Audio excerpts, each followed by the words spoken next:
It rains hard on a covered thing. It rains not hard on an open thing. Today we shall talk about how to end dukkha, suffering, according to Buddhism. The Buddha taught that each of us could come to the very important point of the cessation of dukkha. So I shall talk about a simple and direct method of practice according to my own experience. I can assure you that this method can really release you from dukkha. When we talk about a method to end dukkha, the words are one thing and the practice is quite another. The method of practice is a method of developing sati, awareness, in all positions, standing, walking, sitting and lying. This practice has frequently been called satipatthana, the grounds of awareness, but whatever you call it, the point is to be aware of yourself. If you are aware of yourself, then moha, delusion, will disappear. You should develop awareness of yourself by being aware of all your bodily movements, such as turning your hands, raising and lowering your forearms, walking forward and back, turning and nodding your head, blinking your eyes, opening your mouth, inhaling, exhaling, swallowing saliva, and so on. You must be aware of all of these movements, and this awareness is called sati. When you have awareness of yourself, the unawareness, which is called moha, or delusion, will disappear. To be aware of the movements of the body is to develop sati. You should try to develop this awareness in every movement. When you are fully aware of yourself, there arises a certain kind of panya, knowing, in the mind that knows reality as it is. To see yourself as you are, to see Dhamma, actuality, the way things are, the truth of nature, of existence. To see Dhamma isn't to see deities, hell, or heaven, but to see oneself turning the hands, raising and lowering the forearms, walking forwards and back, turning and nodding the head, blinking the eyes, opening the mouth, inhaling, exhaling, swallowing saliva, and so on. This Rup Nam. Rup is body, Nam is mind. Body and mind are dependent upon each other. What we can see is Rup, and the mind that thinks is Nam. When we know Rup Nam, we know reality as it is. When you see with the eyes, you should be aware of it.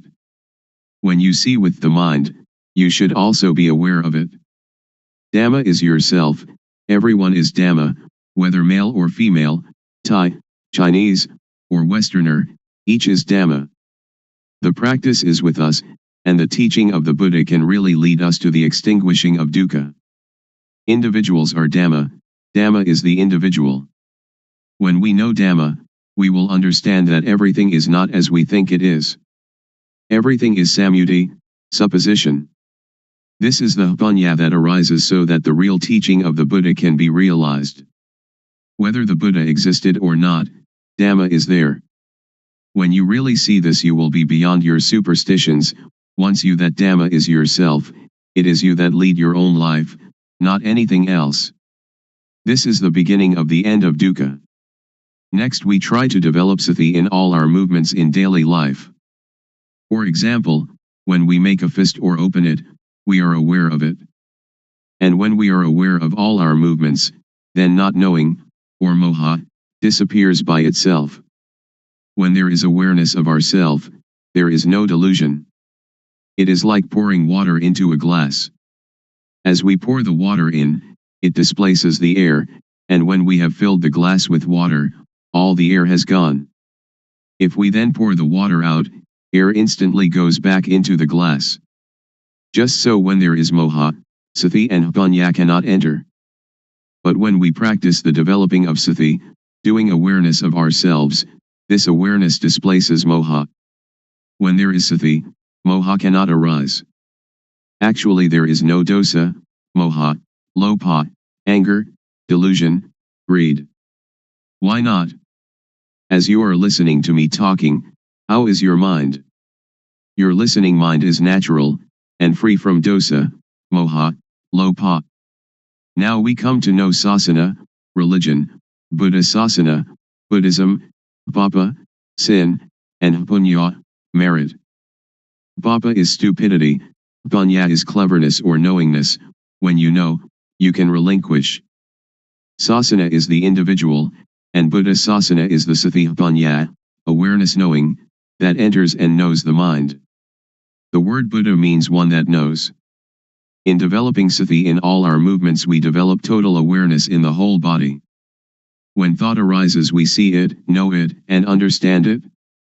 But in the case of common people, they are part of that thought, so they cannot see the thought. Suppose that we are in a mosquito net, which is inside a room of a house. We must first come out of the room and the house to see that we were also inside them. Thought is the same. We cannot see it if we are part of it. We must come out of it in order to see it clearly. When we see it, thought stops. It is just like bringing a cat into our house to get rid of the rats that are disturbing us. Cats and rats are enemies by nature. At first the cat may be very small and very weak, while the rats are large and full of energy.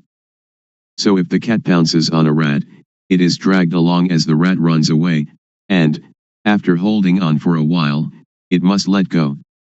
We cannot blame the cat, but we must feed it. We feed the cat often, and soon it is very energetic and very strong. Then, when the rats come, the cat can get them. When the rats are caught they die of shock at once, before the cat eats them. Thought is the same. If we develop sati, then when thought arises we become aware of it, and it stops. The thought does not continue, because we are aware of it. It disappears because we have sati, samadhi, setting up the mind, steadiness of mind, and punya all together at that moment. Sati, or awareness, means to be alert like a cat watching for rats. When thought arises we do not have to be a part of it. It will arise and disappear by itself. When there is sati, there is no moha. When there is no moha there is no dosa, moha, lopa. This is called namrup, nam thinks, and we know the deception, we know it in time, we know the protection, we know the cure, just this is sati. Sila, keeping moral precepts, is normality. Sila is the result of a normal mind. This is the same as sati, samadhi, punya. The method to develop the total awareness that can end dukkha, as I understand it, and as I believe the Buddha taught, is to practice in our daily life. So we need not sit cross-legged with eyes closed. If we sit like that we cannot work. If a thief comes, he will succeed in robbing us, so we should open our eyes, and then we can work at any kind of work and all the time we can practice the developing of sati. Whether we are students, teachers, parents, sons, daughters, policemen, soldiers, or government officials, all of us can fulfill our responsibilities while practicing developing sati. Everybody can do their duty practicing developing sati. How? Since we do not sit with eyes closed, we can go on with our duties and see our mind at the same time. The mind has no real self. As soon as it thinks, we see it, we know it, we understand it.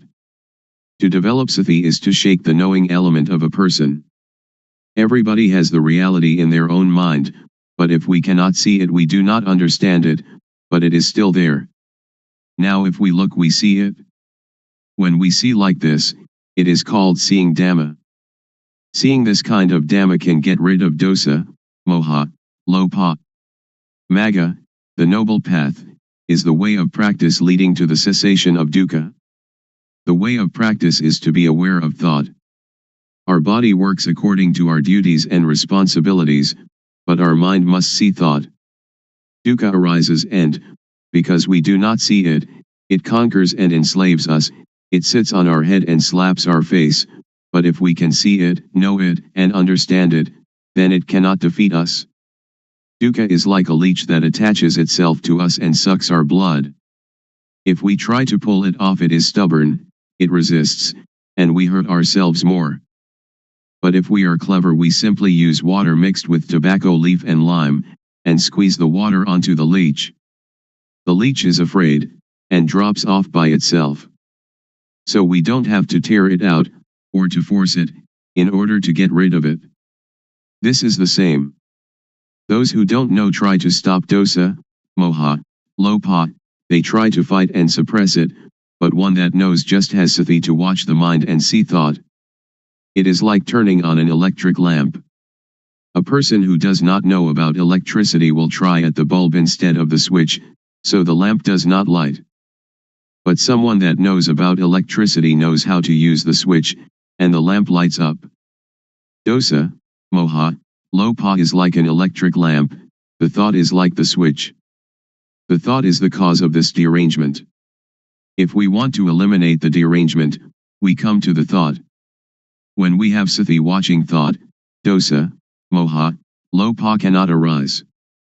Actually, there is no moha, no lopa and no dosa. We touch the switch here in order to have light there. We develop sati here in order to end all dukkha. Dukkha arises from moha. When we have sati, there is no moha and so no dukkha. When we move our hands, we feel, and the awareness of this feeling is sati, and when we have sati, we are separate from thought and can see thought. You should not pay so much attention to the movement, but use sati to watch conceptual thought. Just passively see the thought, do not stare at it. When thought arises, let it pass away. Actually, there is no moha. Moha arises when we are not aware. It is like when we build a new house, there are no rats, but when we fill the house with things, the rats come. Sometimes, when people criticize or blame us, we feel disappointment. In this practice, awareness of the disappointment will arise at the same time, like the cat catching a rat. When we can maintain our mind in this way, dosa, moha, lopa cannot arise. When thought, suffering, or confusion arise, do not try to stop it, but observe it, and we will understand its nature. As soon as thought arises, sweep it away immediately and come to be with the awareness. Thoughts, suffering, confused mind, they will go by themselves. Any time that thought arises, we know it, even while sleeping. When we move our body while sleeping, we also know it. This is because our awareness is complete. When we see thought all the time, no matter what it thinks, we conquer it every time. Those that can see thought are near the current to nibbana, extinction of dukkha. Then we will come to a point where something inside will arise suddenly. If the thought is quick, panya will also be quick. If the thought or emotion is very deep, panya will also be deep. And if these two things are equally deep and collide, then there is the sudden breaking out of a state that is latent in everybody. With this occurrence, the eyes, ears, nose, tongue, body, and mind are detached from sights, sounds, smells, tastes, touches, and mental objects. It is like uncoupling the drive mechanism of car. When the parts become independent of each other, the car, although it still exists, can no longer be driven. When this state occurs, we do not die. We can still work according to our duties. We can eat, drink and sleep. But now, by the law of nature, everything is void, and this is the unchangeable law. Suppose there is a rope drawn tightly between two posts, and we cut it in the middle, so that the rope falls apart. If we want to tie it together again, we cannot. If we untie it from a post to tie it in the middle, then we cannot tie it to the post again. This is like the six senses of one that realizes their original nature. When their eyes make contact with an object, there is no attachment, just as a screw that is stripped, without threads, cannot become attached. All of the Buddha's teaching aims to put an end to dukkha. If we do not understand this, we will be in doubt about his teaching, and speculation about rebirth, heaven, hell, and so on, speculation that should be ignored, will plague our mind. The teaching of Buddha is timeless, and is not limited by language, race, nationality, or religion. According to the Satipatthana Sutta, if you practice Satipatthana continuously, like a chain, that is, to develop sati at all moments, then arahata, extinction of dukkha, or the attainment of the anagami, non-returner, can be expected within 7 years. Or in as short a time as 7 months or even 7 days. If you develop sati according to the method I have explained, and have sati continuously like a chain, then in at most 3 years dukkha will be diminished by 60%, and in some cases completely eliminated. Some may achieve this in as little as 1 year or even 90 days. There is no gladness or sorrow, contentment or discontent. This way to the cessation of dukkha is an easy way. It is difficult because we do not really know. Therefore we have doubt and lack of confidence. When we are confident in every step of practice, it is not so difficult. You can practice it anywhere, but you should really know the practice. If you can assure yourself, then you have a refuge in yourself. Religion means this refuge. If you study books for many years, it will still be theory. But if you really practice, it will not take you so long, and you will know it much better than the theorists. In the Pali texts there are 2 important mental capacities, the first is sati, calling to mind, and the second sampashanya, awareness of oneself. When you are aware of the movements of your hand, you have both sati and sampashanya. The fruit from doing this is very great, it is incalculable. You cannot buy non-suffering, but must practice by yourself, until it arises by itself, because it is already there. Making merit and keeping precepts are like unhusked rice, which is inedible, but useful because we can use it to grow next year's crop. Making ourself calm is like husked but uncooked rice, and is still inedible. There are 2 kinds of calmness. The first is samatha, concentration, one-pointedness, calmness, the second vipassana, seeing the true nature of personal existence, calmness. In doing samatha meditation you must sit still, close your eyes, and watch your inhalations and exhalations. When the breathing becomes very subtle, sometimes you are not conscious of the breath, and you feel very calm, but the dosa, moha, lopa cannot be eliminated, because there is still not knowing, and you are not aware of thought. But vipassana meditation can get rid of dosa, moha, lopa, and this kind of calmness can be experienced anywhere and at any time. So we do not have to sit with eyes and ears closed. Our eyes can see, our ears can listen, but when thought arises we see it. This kind of calmness is latent in everybody. Our mind is originally clean, illuminated and calm. That which is not clean, illuminated and calm is not our mind. It is kilesa, defilement.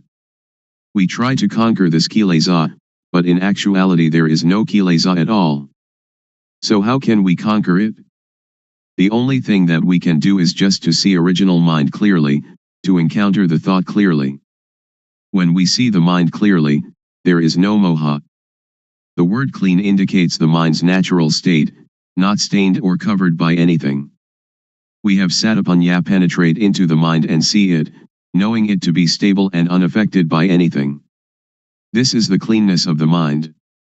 The illumination of the mind is like having a bright light that allows us to go in safety wherever we may go. In this radiance we see our life mind all the time, every minute, every second, every instant. This is the illumination of the mind. Calm means cessation, the cessation of dosa, moha, lopa, of all agitation and difficulty, the cessation, too, of seeking any method or system. We need no longer look for a teacher because we really know, for and by and in ourself. When we really know the mind, we know it to be clean, illuminated and calm at all times. When we know the mind, we know how dukkha arises and how dukkha ceases. We know thought every time it thinks. We are even aware of our heartbeat. And whatever our movements are, we know them. We know by watching naturally, without strain or tension. The knowing is very quick, it is quicker than lightning, quicker than electricity, quicker than anything. The knowing is the same as Hpanya, the same as Satipanya, Sati and Samadhi and Hpanya, they are all the same. The Hpanya really knows everything. Even when the slightest sound occurs, we know it. The wind touches our skin, we know it. Thought arising in any manner, we know it. When the thought is deep, the Hpanya is also quick. However quickly thought arises, the Hpanya knows the thought. This is called Hpatijjasamuppada, dependent co-arising. When there is no avidya, not knowing, the structure that gives rise to dukkha is broken, because the knowing is there. You may have heard that the Buddha cut his hair just once and it never grew again. This is a riddle. When hair is cut, it cannot attach itself again. This is analogous to cutting off avidya so that it cannot arise again. This is the inviolable law of nature, just like the rope that, stretched between two posts, cannot be tied once it has been cut. When we see this point, we know that it is latent within each person. Then why is it so difficult? It is not difficult, but it is also not easy. It is difficult and it is easy. There is a saying in northeastern Thailand, the poor are rich, the rich suffer. Why suffer? Why poor? The rich are rich in money alone, but poor in not seeing their own nature. The poor are rich with law of nature. Money cannot bring anybody to this point. Every person has the same ability to reach this point, because everybody has it. It does not matter whether we are woman or man, Thai, Chinese, or Westerner, and it is not dependent on religious belief. We all have the same original mind. This is the law of nature, just as everybody is composed of the same four elements. I can assure you that each and every person can practice, but you must have a sincere mind. I believe the saying that Dhamma existed before the arising of the Buddha. The Buddha was the first one to discover it. Before the Buddha, Dhamma was concealed. The Buddha only uncovered Dhamma. This true nature exists in every person. When you stand up, this nature stands up with you. When you sit, it also sits. When you sleep, it sleeps along with you. When you go to the toilet, it accompanies you to the toilet. It goes everywhere with you, so you can practice everywhere. So you should know how to practice, you should know how to see thought.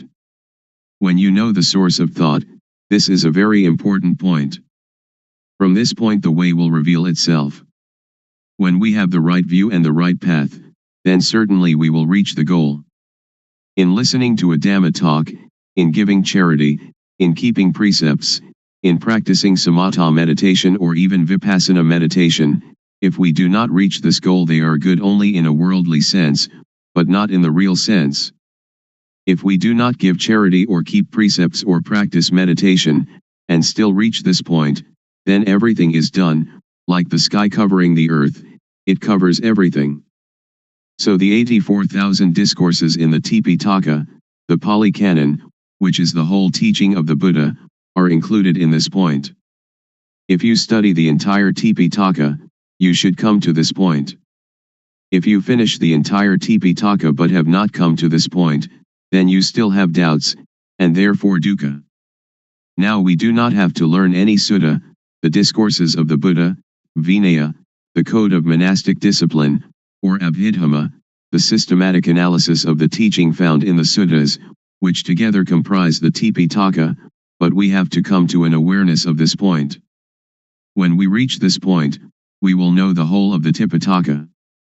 Once the Buddha, walking in front of the forest with a number of monks, grasped some dried leaves and asked those monks, the leaves in the forest or the leaves in my hand, when compared which are more? The monks answered, the leaves in the whole forest are much more than the leaves in your hand, venerable sir. The Buddha then said, Dhamma that I know is great, like the leaves in the whole forest. But Dhamma that I teach you is like a handful of leaves. Please understand the meaning, the Buddha teaches only dukkha and its extinction, nothing else. Studying texts, giving charity, keeping precepts, Practicing samatha meditation or vipassana meditation should bring us to this point, otherwise they are useless. When we reach this point, everything is done. So open up the covered thing.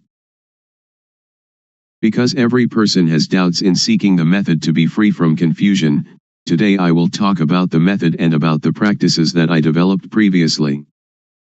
Formerly, I learned many kinds of gumatthana, meditation, lit.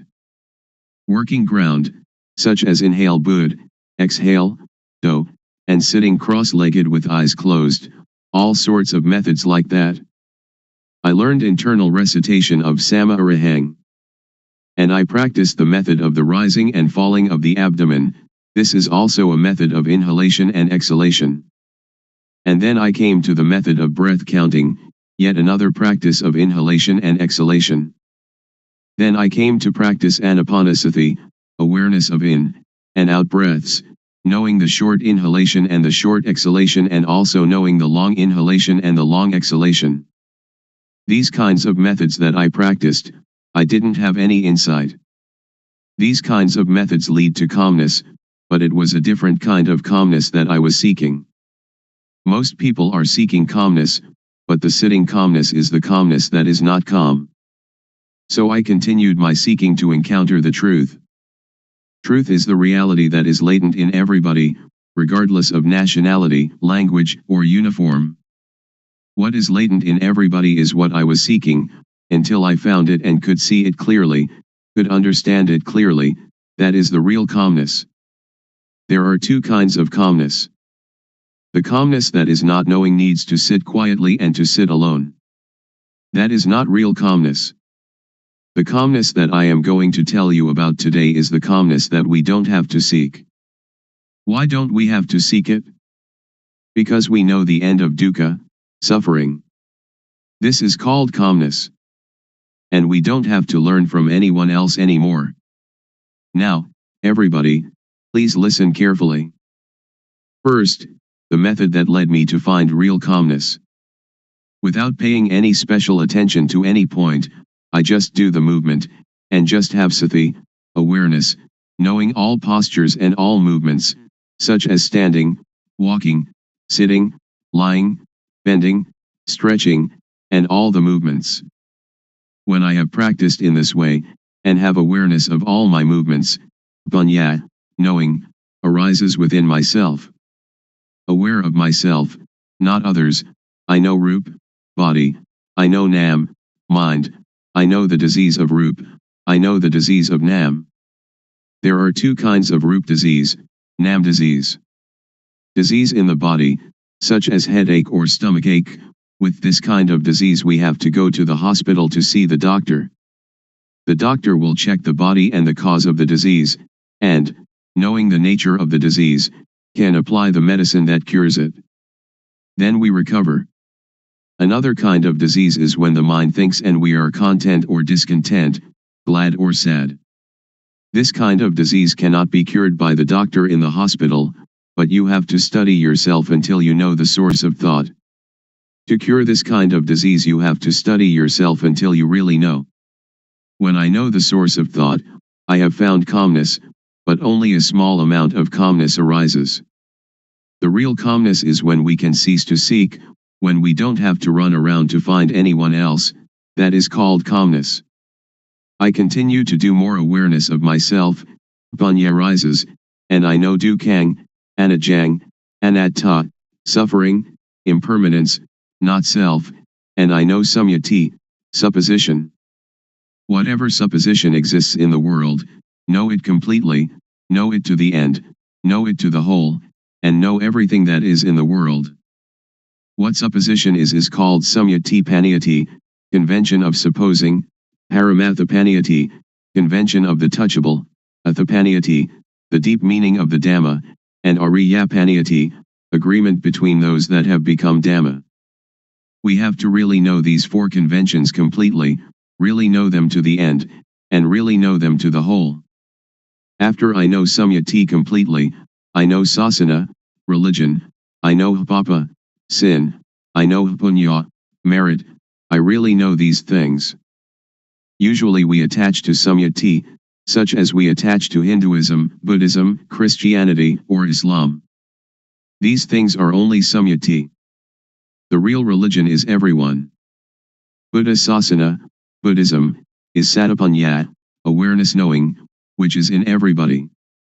I can assure you on this point. When I know myself, I know everyone is like myself, because everyone can know. Now I will talk more about vipapa. Vipapa is when one doesn't know oneself. The most vipapa in the world is any person who doesn't know her, or himself. Punya is somebody that is self-aware. If you are aware of yourself, you are one that has punya, and are capable of really making yourself a noble individual, ariya pugala. This is called calmness. To be aware of oneself doesn't mean that we are aware that we are male or female, we are Mr. A or Mr. B, but to be aware of oneself is to have sati in every moment. Whatever movement the body makes, we are aware of it. Whatever the mind thinks, we are aware of it. This awareness really arises from the law of nature. When thought arises, we see it, know it, and understand it. When we see it, thought stops by itself. When thought stops, panya arises, and we know the source of dosa, moha, lopa, anger, delusion, greed. We know that dosa, moha, lopa is not in ourself. Whenever we cannot see our own life, cannot see our own mind, in that moment we are unaware of ourself, we forget ourself. When we are unaware of ourself, dosa, moha, lopa arises. When it arises, we suffer. Everybody hates dukkha, but we don't know dukkha, so we seek calmness. Therefore we cannot have calmness just by sitting. That is not the way to calmness. The calmness that I mean is the calmness of freedom from dosa, freedom from moha, freedom from lopa, and this kind of calmness is in everybody without exception. Knowing this, I can guarantee that every person can attain this calmness. Whatever nationality, language, or religion, whether you are a Hindu, a Buddhist, a Christian, a Muslim, or whatever religion, you can learn yourself, because everyone has body-mind. All of you sitting here now and listening to my talk, the mind of everyone is like this. Our life mind is already clean, illuminated and calm, but when we say that the mind is clean, illuminated and calm, we just imitate the words of others, we don't really see it. When we really see it, we will be able to guarantee that it is already there in everybody and that anybody, if they really practice, they must know it, they must see it, and they must have it. When we know it and see it, we can guarantee that this teaching can apply to everybody in any social class and of any age. A millionaire can practice, somebody who doesn't even have one coin can practice. An educated person with many degrees can practice, the illiterate can also practice. I can really guarantee this point, but we have to know the correct method, and see into our mind. Now, all of you listening to my talk, just look into your own mind, and you will know the characteristic of the mind. Here is a parallel. The seed of any kind of fruit, if we plant it in well-watered soil, under good conditions, it will have issue. An ordinary rice or sticky rice or whatever kind of grain we plant, it too will have issue and grow up. This is like every person. If you listen, and understand it, and bring it into practice, you will know. When we don't know and we don't understand, it is like the thin grain, or the husk without any grain inside. When we plant it in the paddy field, it has no shoot, it doesn't grow up. This is the same as when people who come to teach don't really know themselves, they teach others, so other people do not know. I will raise another parallel. Suppose that during daytime the sunlight is dull, but actually the sun is always bright. Our mind is like the sun, it is clean, illuminated and calm, like the sun all the time. But whenever we lose our way from the source of our life mind, we will not see where Buddha is, we will not know where Buddhism is, and we will not see where calmness is. When we don't know, we seek teachers, but that is for somebody who doesn't know. If you want to have calmness, or Buddha, you don't have to do many things. Just come to see the source of your own life. When thought arises, don't enter into the thought, but cut away the thought and come out of the thought immediately. Do it like the cat and rat. When the rat emerges, the cat pounces upon it immediately. The thought is the same. When it thinks, sati or panya will know immediately, thought is stopped. Do it often in this manner. Or it is like boxers. When we face the fighter we have to fight, we punch to the eyes. The fighter will not be able to fight us. Dosa, moha, lopa is the same. When we come to this point, Buddha will arise within ourself. Buddha is the mind that is clean, the mind that is illuminated, and the mind that is calm.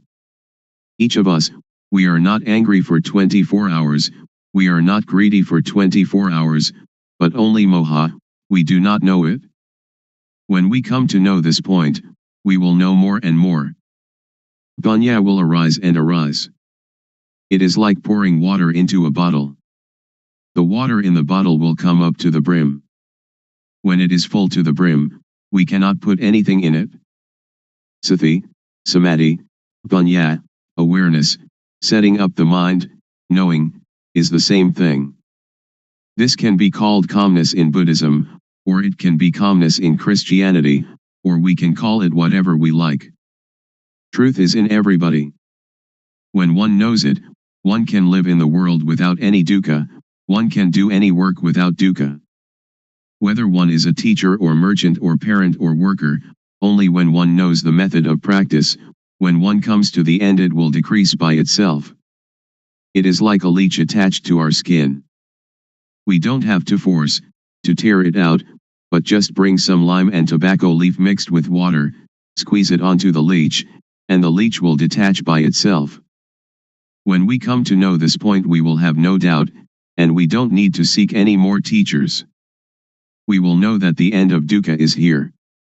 Today I have talked about truth, appropriate to the time. I will finish talking now. Anyone that has any questions, feel free to ask. Audience. Why are people neurotic? Luangpor. Because we think a lot and we never see thought. We only see outside ourselves, that this person is rich, that person poor, this person beautiful, that person not beautiful, somebody who has a car only sees their car, somebody who has jewels only sees jewels, somebody with a watch only sees their watch. They never see their own life, their own mind. This is moha, delusion. To see our own mind clearly, without trying to do anything with or about it, simply seeing it and letting it go, this is the way to freedom from dukkha, freedom from all neurosis. So we should develop sati. Develop means to make much of it. As sati grows, its ability to penetrate into and reveal the mind also grows. If we only practice keeping the precepts or doing calmness meditation, it is still not safe. It is like lighting a candle in a dark cave. The darkness shrinks a little but is still there with us, we are still in the dark, and when the candle goes out the darkness immediately covers everything again. So we should emerge from the cave by having sati all the time, in every movement. This is an easy method. Anyone can do it, and it can be practiced everywhere. Audience. When we see thought and the source of thought, will suffering and all kinds of tension end or not? Luangpor. Not end yet, because we only know it but we still do not do anything with it. We only know and see thought, we only know the source of thought, but sometimes we lose the way of it. For example, each day we may know it 10 times, but the not knowing is more. So it is not the end. But it is the beginning of destroying moha in the source of thought. Audience. I would like to ask, during Luangpor's practice, before coming to the end, was there any point where you had doubt arising, and was there any sign that released you from the doubt whether there was any more moha or not? Luangpor. It has a sign, but not a physical sign. The sign is that you see yourself and you have no moha. It is as if an overturned bowl had been set aright. Or it is like uncovering something that has been covered over and hidden. Only anyone that comes to this point will know it, and will immediately have no doubt. We don't have to talk about dosa, moha, lopa, because it is quite common, it is a shallow matter. When we talk about seeing thought, most people know thought but they do not see thought. When we know thought, thought will still continue, and we lose our way in the continuity of thought. We have moha in thought, then dosa, moha, lopa comes at this point. So this is why a person who knows thought still has dosa, moha, lopa. Audience. In seeing the thought, does the mind talk inside? Luangpor. No, not the mind talking inside. When we see it, it is detached. It is like the leech. When we know thought, it is like trying to pull the leech out of the skin. But when we really see it, we don't have to force the leech, but only put tobacco leaf and lime mixed with water onto the leech, and the leech will detach by itself. So if we really know, we don't have to listen to anybody. It is like we are sitting here now, we don't have any dosa or lopa, and we only have moha, because we do not see our life. When we see and know our own life all the time, dosa, moha, lopa cannot arise. So our mind is clean, our life is not dirty, there is no external sign, people cannot see, but we know and see ourselves. Audience. Luangpor says that when we see thought, thought will stop immediately. I am not sure about this. If it is true, I would like to ask, when we see thought and thought stops, do we know what the next thought is? Luangpor. Don't pay attention to the next thought. Only see the thought, it will stop by itself. Don't pay attention to where the thought comes from. When we see it, dosa, moha, lopa cannot arise. Audience. Luangpor teaches to see thought. Who is the one seeing the thought? Luangpor. Don't seek the subject, and we will see that one is the refuge of oneself. And that is the real refuge. We can either say the person knows, or we can say that Satapanya knows, whatever we may say, because there is no self that we can catch and take a look at. Because to see and to know are two different things. To know is entering into thought, and thought continues. Audience. I have listened to Luangpor, and have the feeling that thoughts, and emotions like gladness and sadness, are something external. They are like rice and curry, which we can make use of, we can eat them, and we can see them. But when these things arise in us, we cannot see them, either thoughts or emotions. This is not a question, but I would like Luangpor to make it clear. Luangpor. To see thought is one thing, to know thought is another thing. When we see thought, we can detach from thought. When we know thought, we still attach to thought. So knowing thought is the knowledge that belongs to avidya, not knowing, the knowledge of a person who has no panya. But with the knowledge of one that has panya, to know and to see can be separated. It is vidya, knowing, or panya. Panya and vidya will separate thought apart, and that is the end of dukkha. So one that has panya knows like this. But I can assure you that all of you here can do it. Please try it yourself. Just to listen you cannot know it. It is only memorizing. If we practice it, we will come to see clearly, to know really. This is our own knowledge, so it is called buddho, which means to see, or to detach. Audience. When we know truth, and we know it clearly, is there any guarantee that, after knowing the knowledge will not disappear again? When we know, do we know for good, or can it disappear? Luangpor. It is something inside us. It does not disappear. Suppose we know our eyes. We have our eyes all the time. This is the symbol that everyone has it and can teach it to others. I can assure you that all of you here, practicing this method, will not take longer than 3 years to know. Audience. Luangpor, would you please give a blessing to all those here? Luangpor. When a monk gives people the moral precepts and a blessing, that is one kind of goodness, but the real morality and real blessing is alertness and awareness of yourself. Please, each of you, practice the awareness wherever you are, at home or the office, in all movements, and that will become the real morality, the real blessing. The real morality, the real blessing will occur when you know, you see, and you understand by yourself, and when you respect yourself. Then it will not rain hard on that.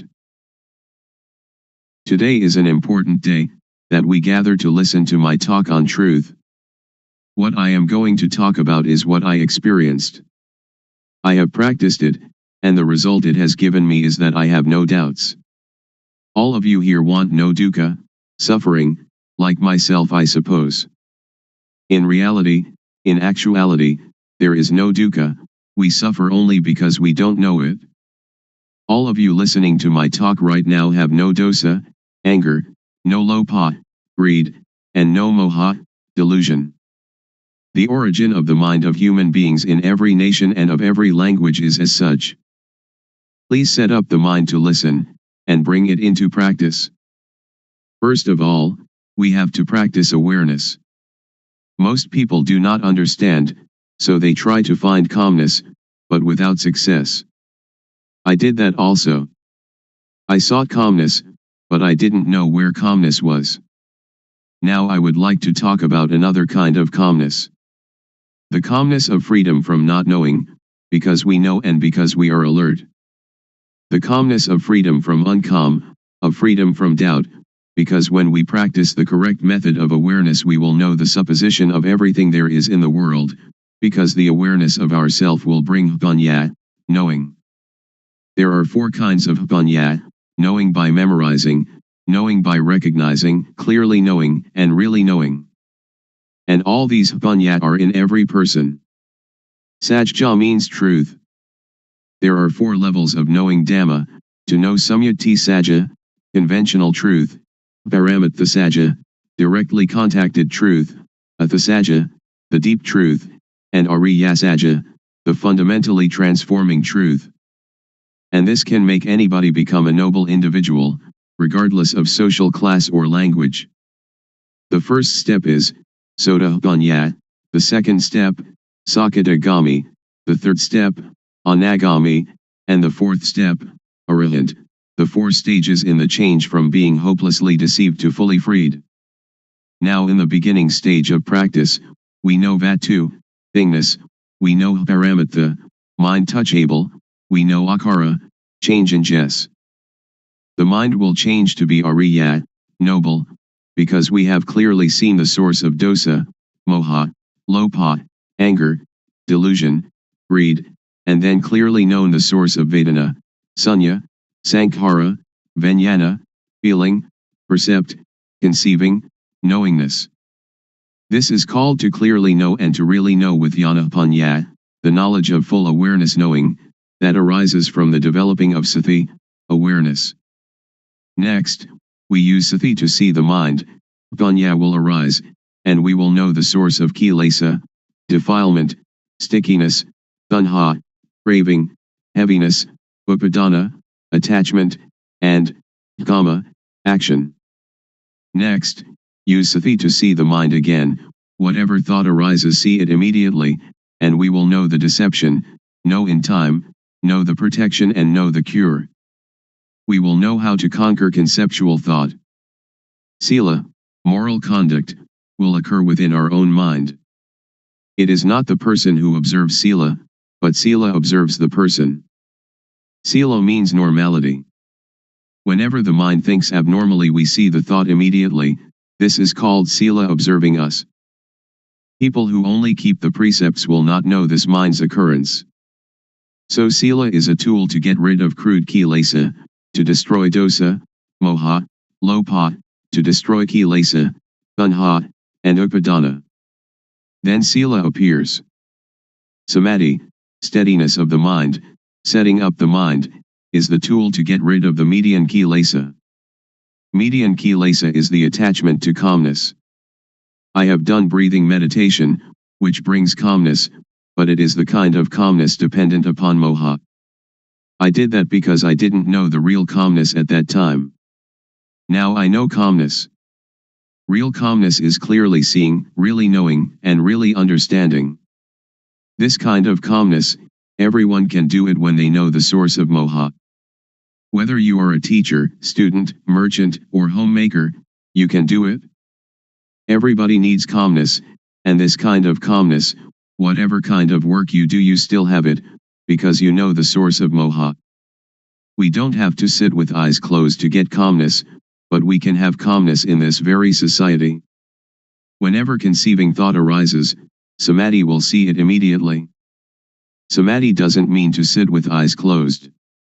Samadhi means setting up the mind to see our own mind, to see our own work.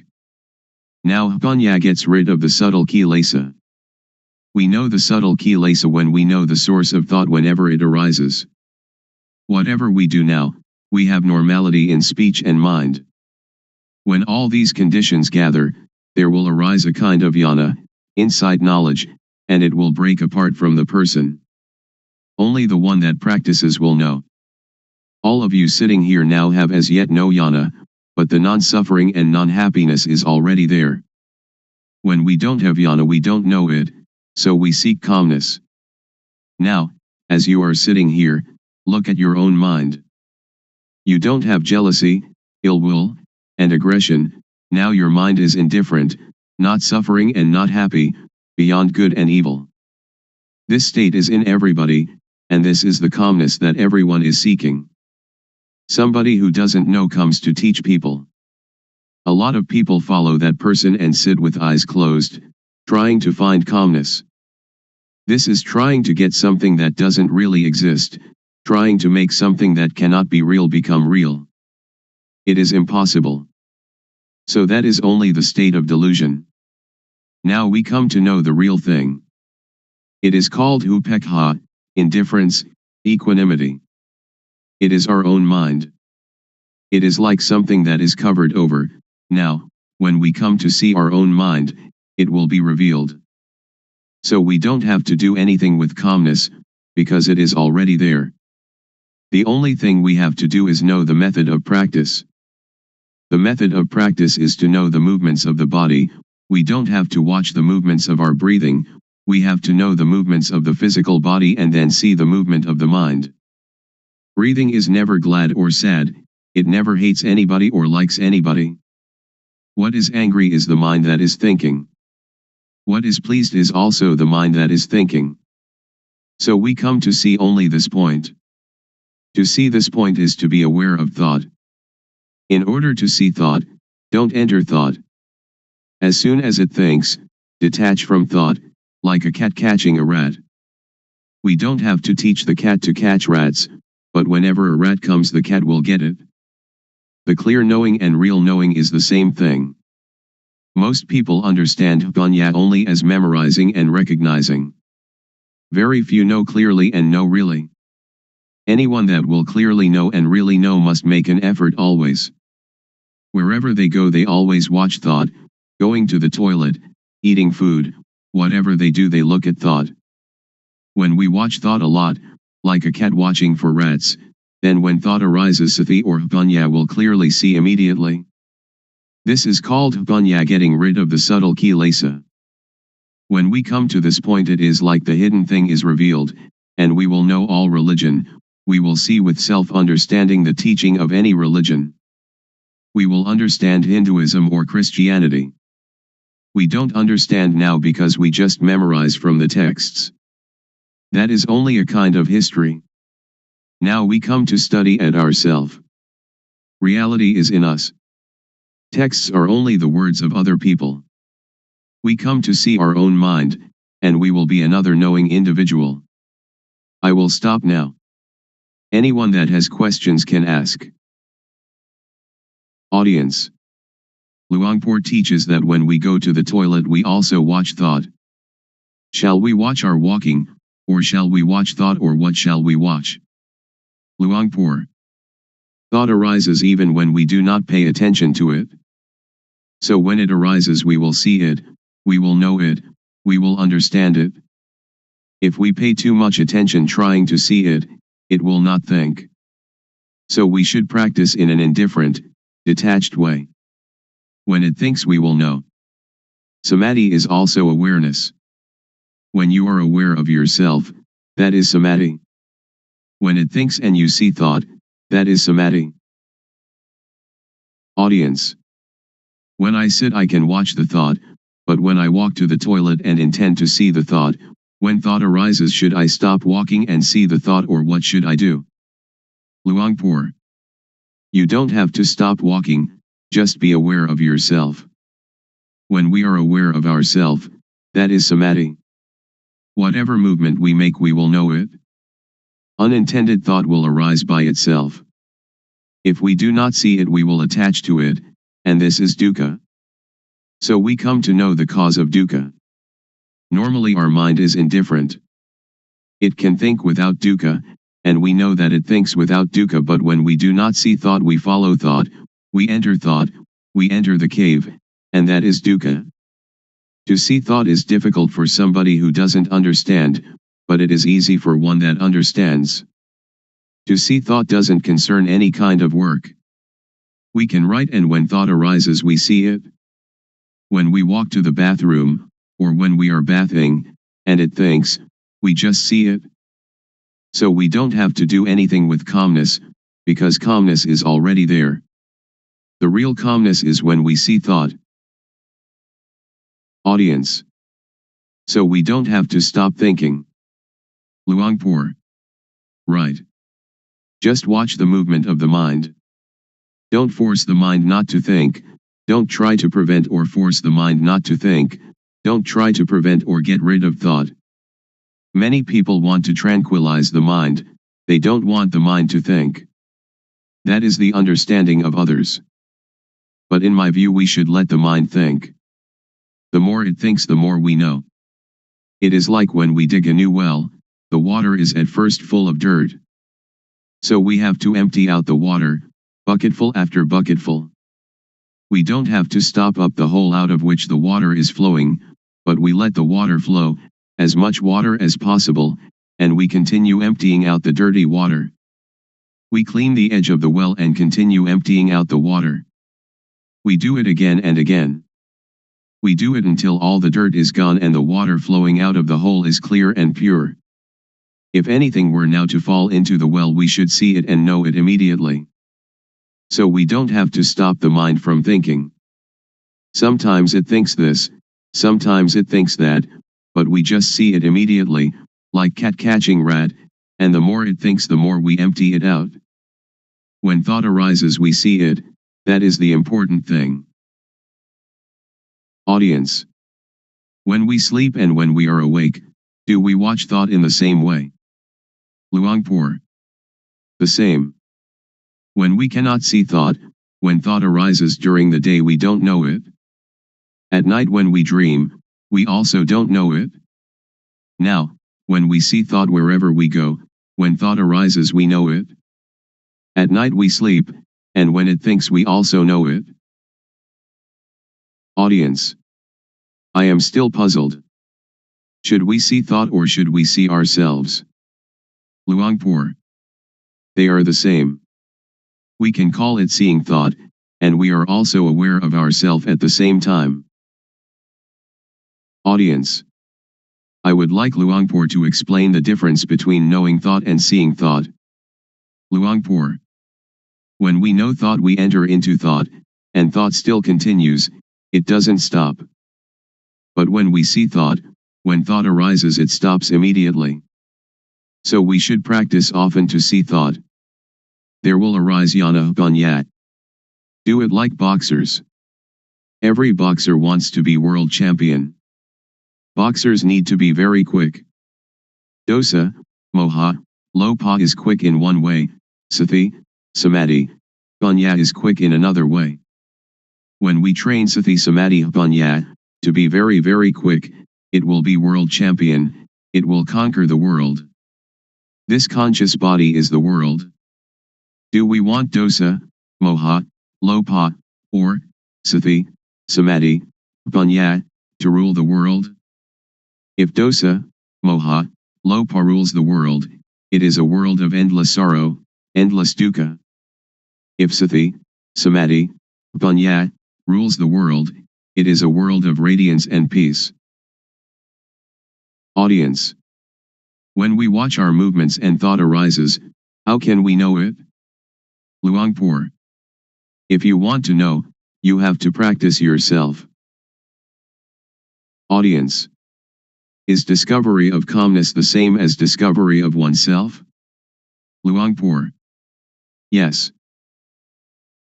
Audience. If we can find calmness within ourselves, how can we keep it with us all the time? Luangpor. It is there all the time. What is not there all the time is not calmness. Audience. People have kamma and kamma disturbs us. So how can we be calm? Luangpor. No, not in that way. We just think ourselves. Kamma just means action, not those kinds of kamma that you did in the previous life. Audience. If we don't think about kamma, then there is no kamma, is there? Luangpor. Right, we don't have to think of it. Audience. People are seeking the same thing, but why are there so many thoughts? Luangpor. Because there are many different teachings, many books, much talking, so all are mixed up, and this causes suffering. This way of calmness doesn't concern studying books. It doesn't concern anything. When we read many books, or listen to many teachers, we only have knowledge for talking, so we don't have the experience of the real calmness. Audience. How can it be there all the time? Luangpor. If we add colored dye to water, people say that the water is red, or the water is black, or whatever color it is. But in reality water is colorless, and if what is not water is removed then we see it. Upekkha is the mind's natural state. It is present in everybody without exception. When somebody becomes very angry, upekkha anchors that person just like a ship's anchor and therefore they don't die of shock.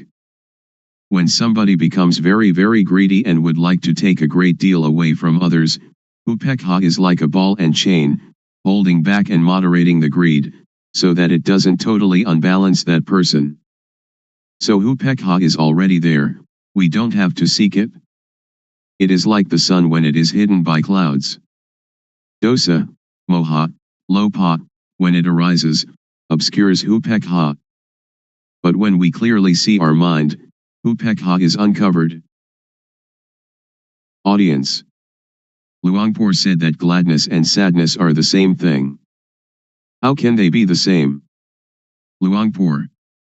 They are dukkha. Gladness is one kind of dukkha, sadness is another kind of dukkha. Unknowing people live with dukkha, eat with dukkha, walk and stand and sit with dukkha, sleep with dukkha, wherever they go they bring dukkha along. When they see a movie they laugh, laughter is a form of dukkha. When they meet with sadness they cry, crying is a form of dukkha. Gladness and sadness, both of them are forms of dukkha. Just so, I imagine that there are two kinds of darkness, white darkness and black darkness. When we earn a lot of money we are glad. That is dukkha. It is the white darkness. When we lose money we are sad and the mind thinks angry thoughts. This is also dukkha. It is the black darkness. But both are dukkha. Audience. In reality there is no gladness or sadness, they just arise from moha, don't they? Luangpor. Just like that.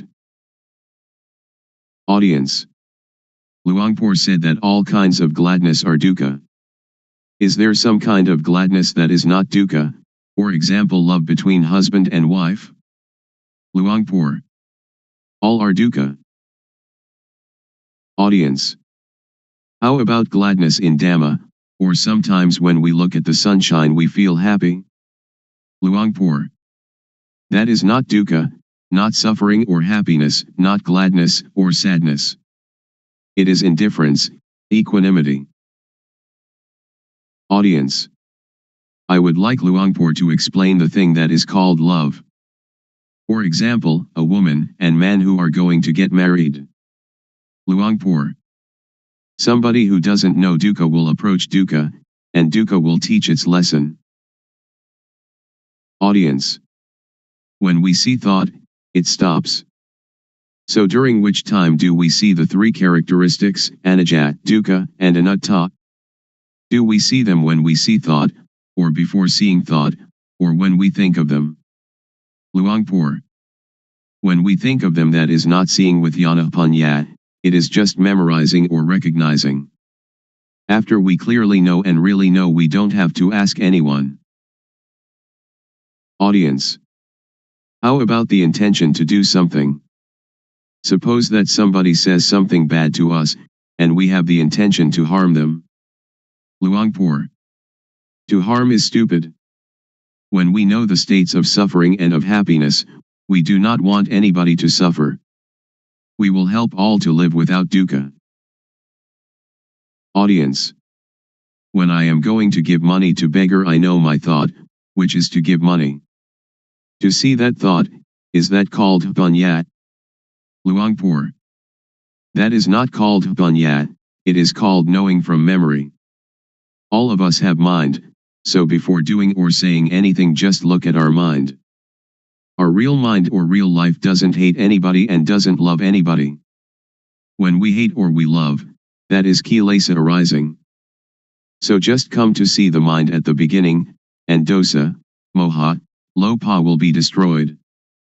After that, vedana, sunya, sankhara, vijnana, will still be there, but they are pure and have no dukkha. Continue to see the mind. We will see kilesa. Kilesa is like gladness and sadness. When we like something and we give it to somebody, it isn't that this is not kilesa, because we like the person that we give it to, we give it with kilesa, we don't give with indifference. Ra, venerable, noble, is indifference. Ra means one that teaches others to be indifferent. Audience. When we give charity, we usually think of metta, loving kindness, and karuna, compassion. So where is karuna and where is metta? Luangpor. Those are just words for talking. It is not Dhamma. It is social. Audience. If we don't have metta and karuna, how can we have the motive to do good for others? Luangpor. That is the beginning stage, or the foundation for ethics of the world. Audience. In the case of Luangpor, who is trying to help us to be free from dukkha, isn't it the metta of Luangpor? Luangpor. Not metta. Anybody that would like to have Dhamma, just accept it. We don't have gladness or sadness. It is like when we see someone that is drowning, we jump into the water and help them without thinking anything. Audience. When that person sees someone drowning and helps immediately, is it the result of social ethics or is it their own nature? Luangpor. It is their own nature.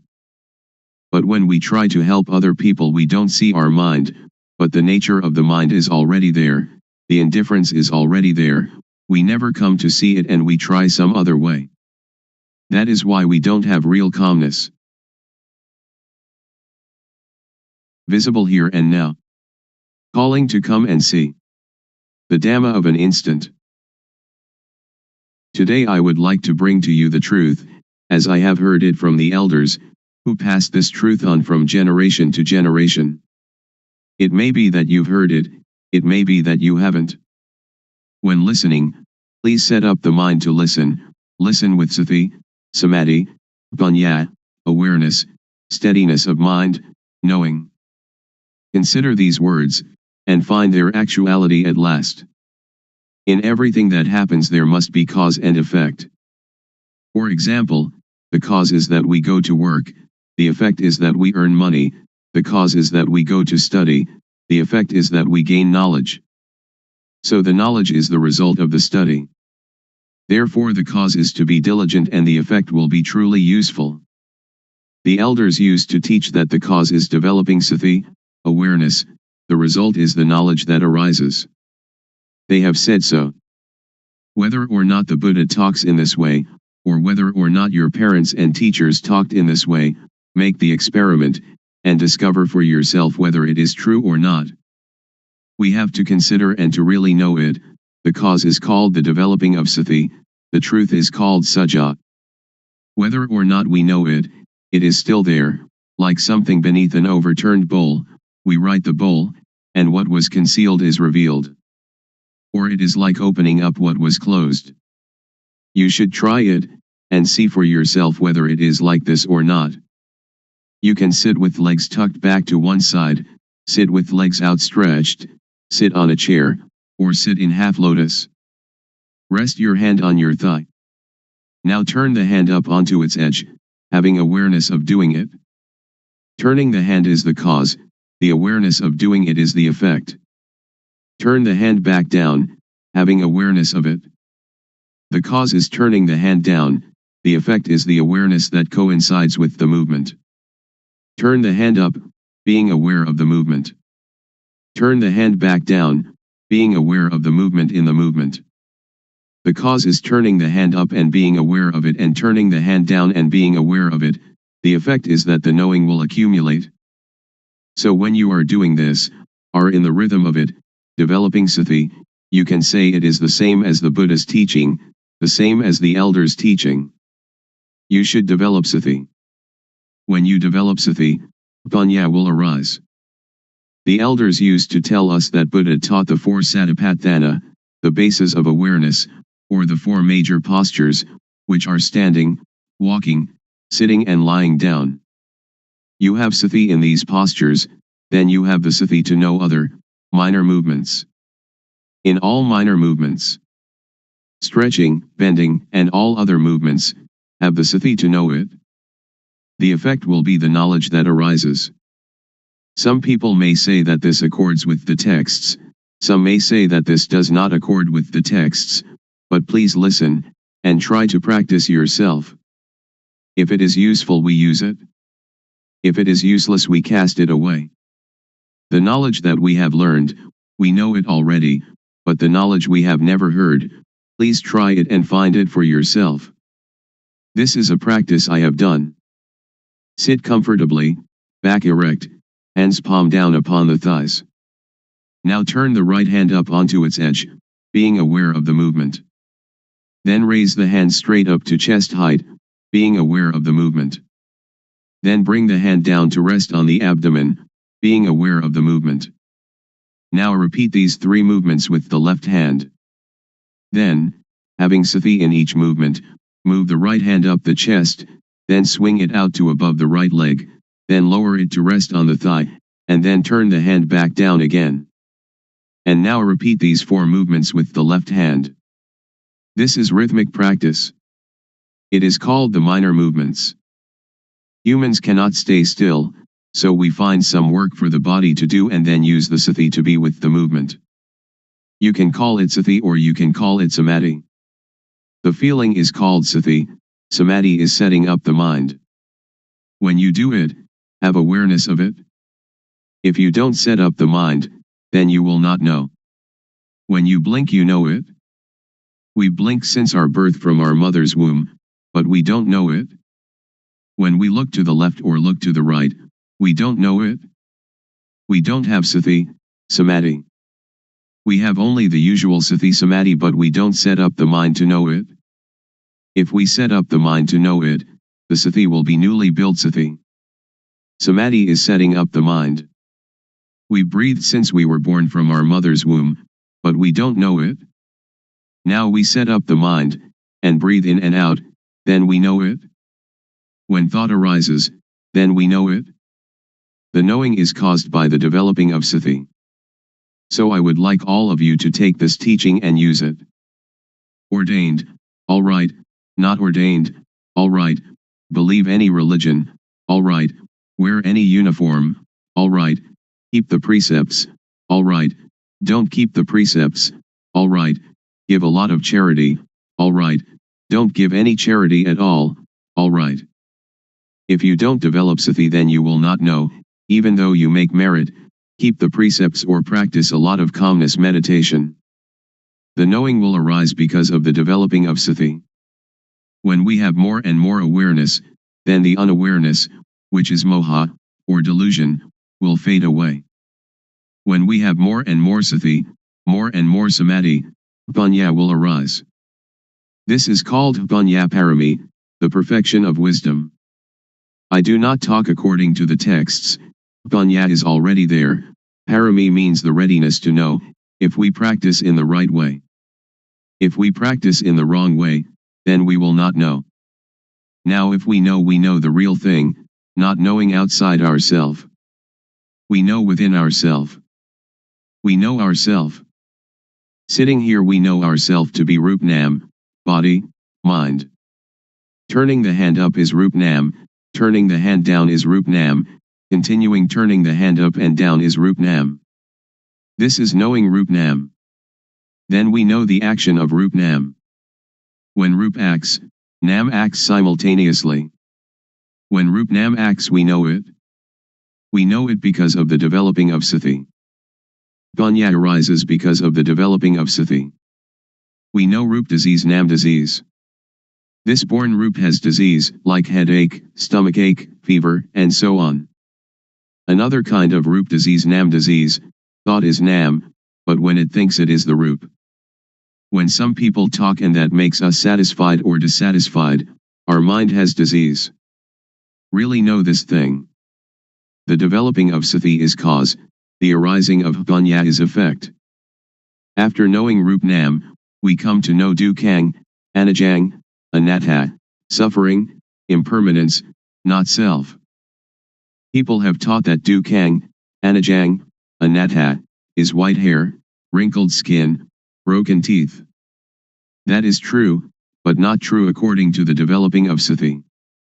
The developing of sati will cause panya to arise, that turning the hand up is Dukkhang, lowering it is Dukkhang. Dukkhang is with the Rup. Rup is a kind of lump of dukkha. Dukkhang is unbearable. Anajang is unstable. Anatta is uncontrollable. It is like that all the time. If we know it, it is like that. If we don't know it, it is also like that. So Dhamma, which makes a person become a Buddha, is there before the Buddha. Dhamma exists in everybody. It depends on the owner of each body to make this knowing happen. If we are able to know it, then we will know it. It is like the overturned bowl, whether it is overturned or set aright is up to us. Now we come to know sammuti, supposition. Know all kinds of samyati completely. We know that money is just a kind of metal, just a kind of paper, but we conventionalize it. Woman and man are samyati as well. When we don't know it, we suppose it to be woman and suppose it to be man. But if we don't suppose it, then we don't know them. Ordination and disrobing, monk and novice, all are samyati, just take a piece of cloth to wear. The knowing is sati, samadhi, panya, and saja is truth. If it is true by samyati we know it. If it is true by paramattha, direct contact by the mind, we know it. Ghosts and deities are all sammuti. Have we ever seen them? A ghost is a person who acts, speaks, or thinks evil. The body doesn't do anything, it is Rup, like a doll. The thing that moves is the mind. Deities are the same, we suppose them. When we don't really know samyati, we don't know. We really don't know. I can guarantee that we don't know. I myself didn't know. But others may have, I don't know. I have done many kinds of meditation, like Buddho, Samarahang, counting breaths, the rise and fall of the abdomen, and sitting and observing the breath, but I really didn't know, the knowing didn't come, didn't arise. It led to calmness and attachment to calmness. So calmness, or samatthana, the working ground for tranquility, is like putting a rock on top of weeds. When we take the rock off, the weeds will grow better than before, because the soil has been kept moist. Vipassana means clear insight, a complete uprooting. This is the real knowing. Anyone that does it will know it. Anyone that was born as a human being can do it, regardless of race, language, or religion. But we have to understand the correct method. Also, we know sasana, religion. Sasana doesn't mean temples. The temple is just the supposed sasana. This is called samyati paniyati, convention of supposing. Paramatha is the real thing, which exists in humans. Everyone is sasana. They say that sasana is teaching, they teach and the ear hears, then sati, samadhi, panya considers it, and becomes knowing. Really know that, oh, everyone is sasana. To destroy sasana doesn't mean to destroy temples or Buddha images, or Bodhi trees. To destroy sasana means to say bad things to people, to hit people, to kill people, which is great evil. So sasana is humanity. To curse someone is to curse sasana, to injure someone is to injure sasana, that is what evil is. Now Buddha sasana, Buddhism.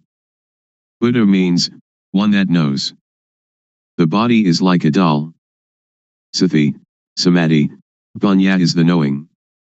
So Buddha means sati, samadhi, panya, or the mind that is clean, illuminated and calm, which exists in everybody without exception. Now we talk about papa, sin. Papa is not knowing, darkness, stupidity. We fear papa, but why don't we make ourselves realize, so that we will be free of that fear? Panya, merit, is knowing clearly. People, when they come too close to monks, they fear papa. It is as if monks are the papa itself. That is just samyati. Now we don't have to fear papa. If we cannot conquer papa, then we will have no chance and no time to conquer it. Don't fear papa, but try to conquer papa. This doesn't concern making merit, keeping precepts, or vinaya, the code monastic discipline. The developing of sati is dhamma, is vinaya, is sila, normality, and is everything. We know all this because we develop sati. If we do not develop sati, but just study, that is only to memorize, not to see clearly or to see really. The developing of sati is to know clearly, to know really. When one knows, one can assure oneself and others.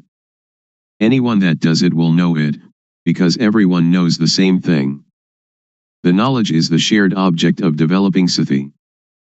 The result of developing sati can end dukkha. We don't attach to samyati, we will not fear ghosts, we will not fear deities. We don't attach to any samyati at all, because anything that does not exist we don't have to fear. Ghosts and deities have no real existence, just samyati. A ghost is somebody who speaks, thinks, or does evil.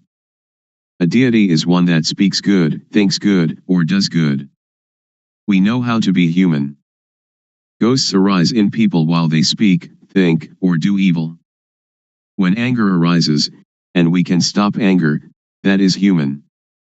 When we can make our mind calm and clean all the time, that is deity, a mind worthy of respect. When we know like this, we can break through. So Vipassana has this object, the 6 sense bases, eye, ear, nose, tongue, body, and mind, the 5 aggregates, that is from the texts, the 12 bases, the 18 elements, the 22 faculties, the 4 noble truths, and the 12 patijjasamuppada, dependent co-arising. We learn from the texts, we study it, but we don't know it. We just know from memory. When we come to develop sati, the knowing will arise, that is the real thing.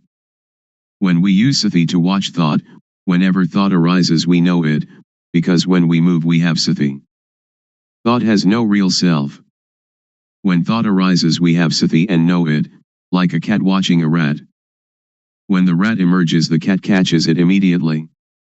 This is the same. When we have sati in each movement, when thought arises we know it, see it, and understand it. This means that we can untie it and conquer it. The elders said that to conquer others 100 or 1000 times has not the benefit of conquering oneself just one time. To conquer oneself is to conquer thought. When thought arises we see it and know it. Then it cannot proliferate. Whenever thought arises we know it. When we develop more and more sati, there will arise jnana panya, knowledge arising from full awareness knowing, to know clearly, to know really. Vatu, thingness, means everything in the world and in ourself, we have to know it all. Paramatha means, everything that exists in the world and in ourself, seeing it, having it, being it, right now in front of us, touchable with the mind, we have to know it all. Agara means, that everything in the world and in us can change. When we clearly comprehend it, then we see, know, understand, and touch, dosa, moha, lopa, anger, delusion, greed, because it is vatu, paramatha, akara.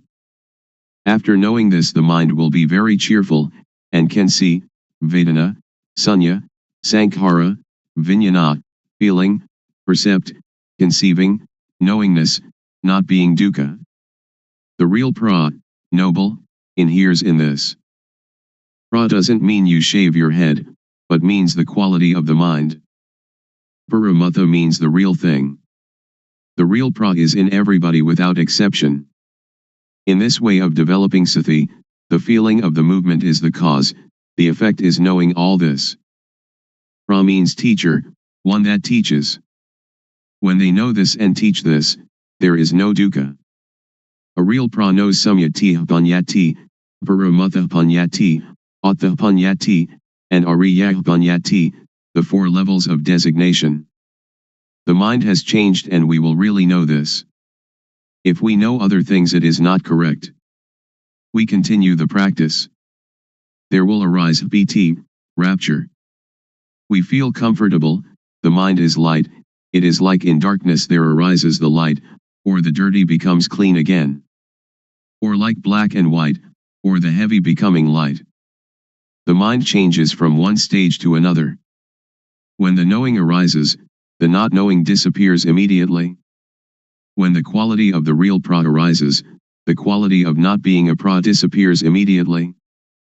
When the quality of being deity arises, the quality of being ghost disappears immediately.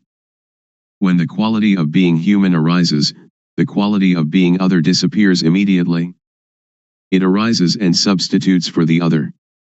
This is called to be born here and die here. Not being born from the womb of the mother and dying physically, that is another thing. That is also the supposing of dukkang, anajang, anatta. Continue the practice. It will be like a pot of water, which has filled to the brim, is now having water removed. When the knowing arises, sati will be reduced, not full like the previous stage. In the practice our awareness is full, but when the knowing arises it will attach to the knowing, it will attach to the object. When the object arises we have confidence, and it enters into our memory in the brain and is never forgotten then on. I have known this since I was 46, but I haven't forgotten even a little. I know Rupnam in the morning and know the changing of the mind in the evening. I really know this, and I have the confidence to guarantee that it is the teaching of the Buddha. The Buddha taught this thing. Making merit, giving charity, keeping precept, that is good in one way, but learning from the texts, we do not really know how to practice developing sati, how to deal with the mind. A person who doesn't know teaches a person who doesn't know. The result is not knowing. One that knows teaches, the result is knowing, because everybody has it, each can become the real pra, a noble individual. Woman, man, child, if they know it they become the real pra, a noble individual. Therefore the pra is a kind of blessing, because she or he teaches people to know. Blessing means noble. The noble knowledge is called giving Dhamma as charity, or giving knowledge as charity. This is the path of the real noble individual. When we develop sati, and know the movements more and more, jnana panya will occur. When jnana, insight knowledge, arises you will really know, you don't have to remember from the texts. You will know kilesa, tanha, upadana, kama, stickiness, heaviness, attachment, action.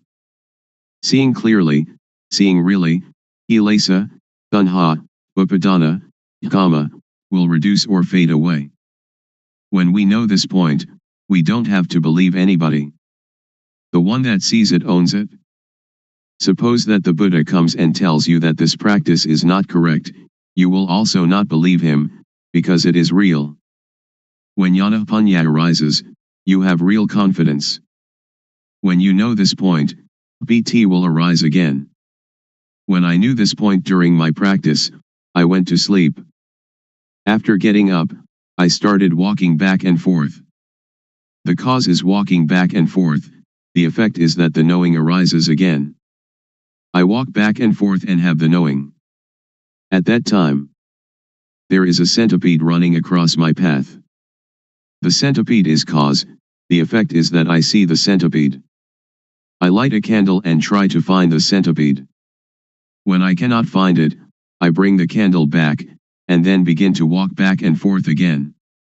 Walking back and forth is cause, the effect is knowing sila, sila kunda, samadhi kunda, panya kunda, all that belongs to normality, setting up the mind, knowing.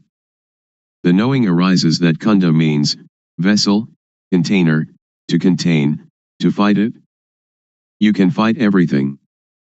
It is like when the container is good and you go to get water, you can have that water to drink. But if the container is broken, when you go to get the water, you cannot get it. In the texts they call this, ati sila sikha, ati jitta sikha, and ati panya sikha, the training in the higher morality, higher mind, and higher wisdom. We can compare them, the texts and the experience. This is called sila has arisen, therefore sila is the tool to get rid of the crude kilesa. Sila is already there in us. So this kind of sila doesn't concern keeping precepts, but only concerns the development of sati. When we practice this kind of developing sati, its result will happen in this way. When we know this point, we will understand that sila can really get rid of the crude kilesa. When the crude kilesa is removed, sila will occur. It is like when we plant fruit trees, banana, coconut, or palm, the shoots are already there, but to see them we have to wait until they come up. When we see them, that is the result. Please work diligently and devotedly at developing sati. Whatever people may say, we don't have to pay attention to it. Even though you make merit and give a lot of charity, you will never know this experience. Even though you study a lot, you'll also never know. They do not concern this thing. This can really untie dukkha. When we can cure dukkha, wherever we are comfortable. If we are parents, teachers, children, police, soldiers, monks, novices, or whoever, we will be comfortable, because dosa, moha, lopa disappears, the attachment disappears. But we have to go over this object again and again, so as not to forget. But when you really see it you will never forget it. I have seen it, and I have never forgotten it. Now we come to know samatha, concentration calmness, or doing calmness. There are two kinds of calmness. Samatha calmness is the calmness of not knowing. So samatha meditation is only a device to keep the mind calm. Vipassana, liberating insight, means to see clearly, to know really. It is also calmness, but a different kind of calmness. Developing sati, the calmness will arise by itself because it is already there. The arising calmness is the unattachment, not having dosa, moha, lopa. When people say anything to us, sati will come immediately. It is like having only one chair but there are two people who are running to sit on it. When sati arises, sati will sit there. Dosa, moha, lopa cannot come, because sati, samadhi, panya is already there. It is full. The fullness is already there. The voidness is also already there. It is like an empty glass, which has air inside it but we cannot see the air. When we pour water into it, water will substitute for the air, all of the air. The matter of sati is the same thing. I can really assure you. Suppose there is somebody who says bad things to us. Sati will come, and we can see it clearly. Parents teach us that if there is somebody cursing us or saying bad things to us, we should be patient and not get angry.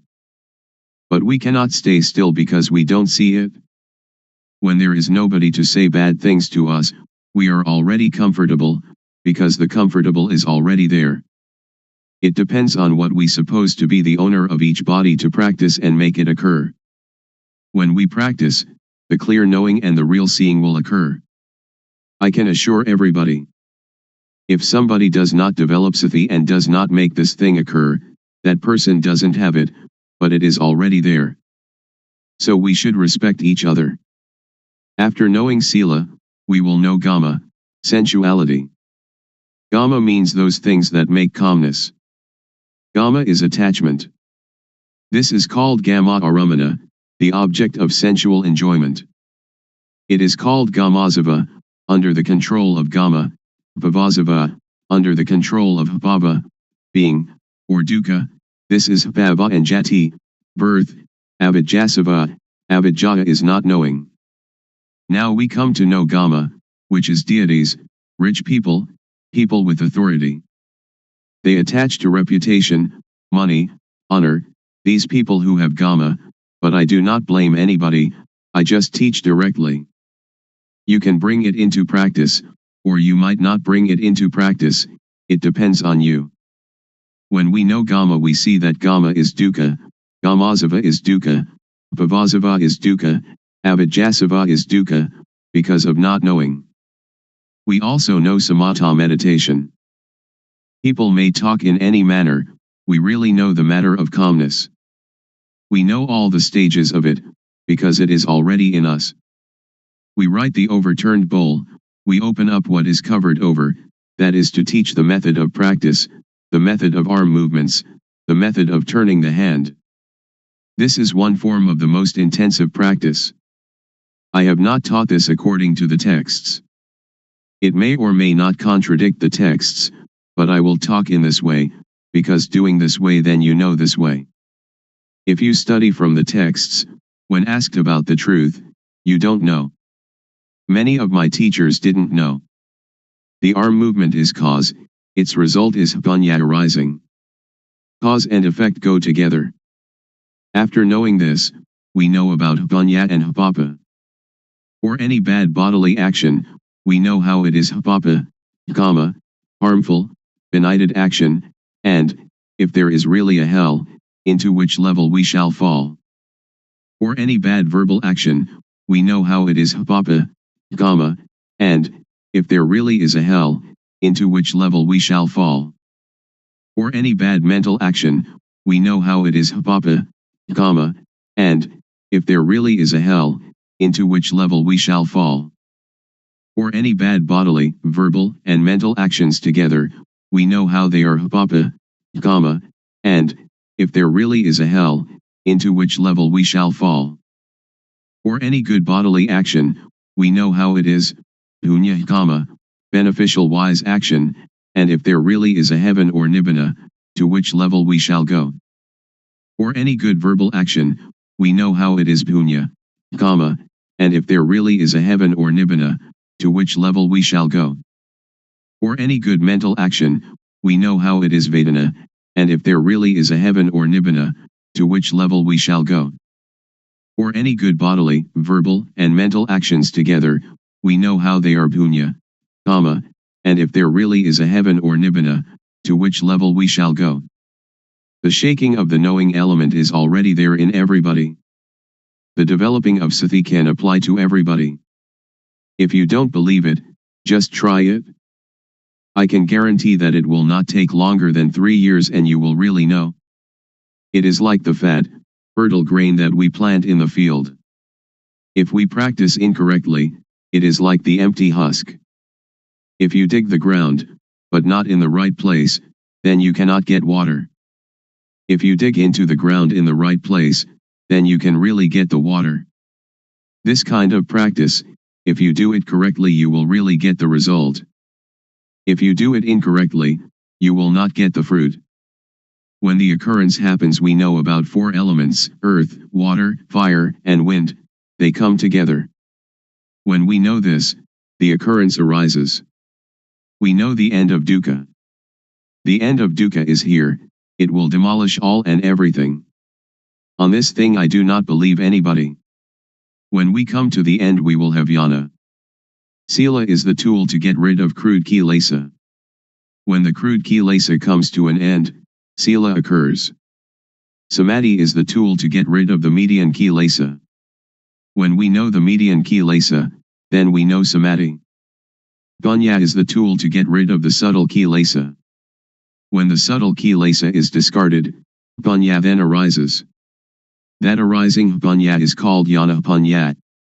Because it is inside us, we know it. If it is not there inside us, then we don't know it. I can assure you that everyone without exception can know it. Women, men, believers of any religion. When I was practicing this method, I was not a monk. Sometimes I wore shorts, sometimes I wore trousers. After knowing this Dhamma, I taught brothers, parents, aunts, and uncles for 3 years. They knew, but they knew little, but still they knew the real pra, knew the supposed pra, knew samyati panyati, paramutha panyati, attha panyati, and ariya panyati. The mind changes from commoner to noble individual. They say that nibbana is, tadunga pahana, abandoning by substitution of opposites, vikkumbana pahana, abandoning by suppression, samacheda pahana, abandoning by destruction.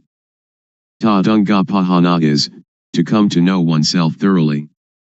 There are 4 levels of knowledge. First, we know until the end of dukkha, but we know only a short time, it doesn't last long. Second, we know longer, like the light of a bigger lamp. Third, we know even longer, like the light of even bigger lamp. And fourth, when we know the end of dukkha, but after we know it is there all the time. It is like the full flame of the lamp, or the light of the sun, the very brightest light. There are 4 kinds of jnana. We have to really know it. This is learning and practice.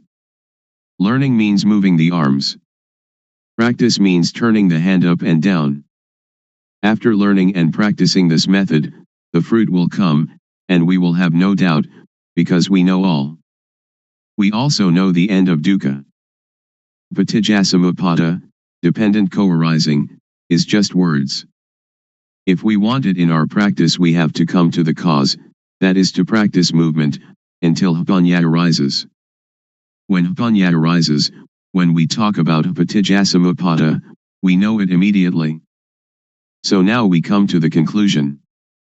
We practice developing sati, and we come to see thought, we come to see the mind. We do the practice like a boxer. Once in the ring, the boxer must box. We do it often, step by step. We do it like a ball in a field. When people do not stop kicking the ball must continue to roll. When they stop kicking it, the ball comes to rest by itself, it doesn't have to fight nor to escape. We come out of thought, come out of the cave, and we live in the brightness. We see our life mind at all times. When the mind moves, we know it. Sathipanya, awareness knowing, is there immediately, like a barrier against all harm. And though the world of others be turbulent and heated, with us the whole world is at peace. Be that way. To be experienced by the knowing each one for oneself. How to practice developing sati. The Buddha teaches us to know our duty. The duty of humanity is to practice Dhamma. The duty of humans is to teach humans to be human. So we should look to ourselves first, we should consider ourselves first, we should teach ourselves first. If we waste our life, we cannot buy it again. If we let our life suffer, we waste it. The Buddha teaches us nothing else than to extinguish dukkha, suffering, but when we don't know, we seek its cessation outside ourselves. But dukkha of that kind doesn't exist. The teachings of the world teachers are like all the leaves in the forest, but those leaves that can be used as medicine are few. Don't take them all, together with their roots and trunks. When it comes to the practice of gammatthana, meditation, or vipassana, insight, we should take only that which can prevent dukkha from arising, can extinguish dukkha at its source, can destroy moha, delusion. So we take only the heart. The heart of the teaching I am talking about is to have sati, awareness, to have panya, knowing, to see thought. Whenever thought arises, see it, know it, understand it. Know it in whatever manner it comes, and know how to prevent it from deluding us. Wherever we are, that is where we must practice. Nobody else can do it for us. Wherever we go, we are the one that goes. Wherever we stay, we are the one that stays. Sit, eat, drink, sleep, we alone do it. If we are a person who keeps precepts or gives charity, we can practice. And if we are somebody who never does these things, we can also practice. To help others is good, but it is good only in a worldly way. To practice developing sati, samadhi, panya, awareness, steadiness of mind, knowing, however, is good in every way. So before you teach others, you should train yourself, until you clearly and really see, know, and understand. When you really see, really know, and really are, then you can teach others comfortably. So this practice, we have to learn it ourselves, we have to teach ourselves, we have to see ourselves, we have to know ourselves, we have to understand ourselves, we have to do ourselves. So you needn't be interested in others, just do this movement practice a lot, do it as nothing special, do it without hurry, without doubt, without speculation, do it without expectation of result. Be simple, and just move, one movement at a time, and know.